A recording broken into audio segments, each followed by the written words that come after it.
sana'y walang direksyon. Tila kay lupit-lupit nitong panahon.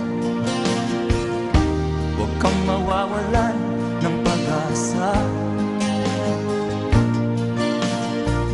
kailanman